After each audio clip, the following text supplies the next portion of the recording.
So this program, very simply, I just want to talk about functions and procedures really in this one. So all this one does is throw a dice and tell you whether a dice win or whether it was a draw.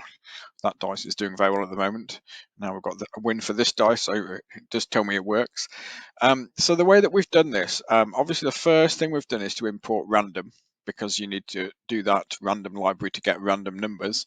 And then I've written the usual function that I normally do for random numbers. I've just called it return a random, sent it a limit. So that's a parameter that's saying the top end of the random numbers. And then I'm getting a random number between 1 and the limit and returning it. So that's the return value from that function. We've then written another function, which is called who is bigger. It's got two numbers as parameters. Parameter number 1 there, num1. Parameter number 2 is num2. If num1 is bigger than num2, I'm going to return 1. Otherwise, if num2 is bigger than num1, I'll return 2. And if neither of those things are true, then it must be a draw. So I'm going to return 0.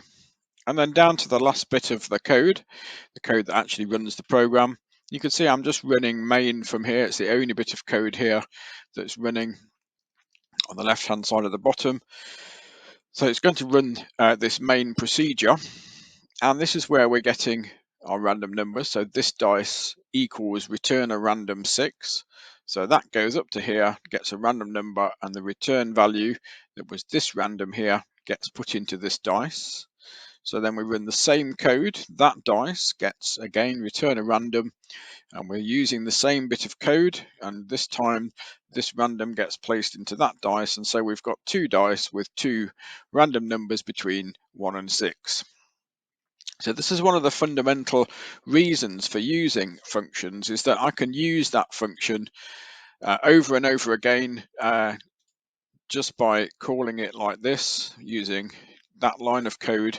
So this dice, that dice, the other dice, lots of dice, any dice we like, we can all get a random number straight from there.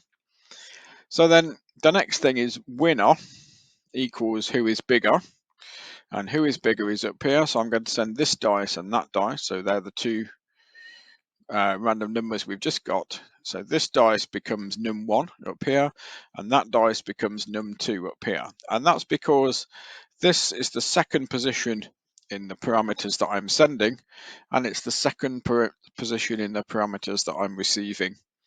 So I've received these two parameters up there in who is bigger, and again it's going to run through and send me back a value. So winner is then going to hold either 0, 2 or 1. So then I'm just going to convert those 0, 2s and 1s. So if winner is 0, I'm printing it's a draw. If winner is 1, it's a dice 1 as 1. And if neither of those things are the case, then that dice will have won instead of this dice. So when we run the program, it's going to randomly choose the numbers, and we can see who's won and whether it's a draw. Now obviously we could do a bit more here. We could count the numbers of times that they've done, that they've won, etc. But this was just really to show the idea of a function and a procedure. So in this case, the who is bigger function, the interface for that function is the name who is bigger, the two parameters num1 and num2, and the return value, which is either 0, 2 or 1. So to call that, we just need to use a variable down here, winner. So winner equals, it could be anything, it's just a variable. Winner equals who is bigger. We're calling that function, sending it the two parameters, and it will return us the return value. So that's the really important bit, I guess, about functions. So this is just a quick description of why a function is useful and how to use it.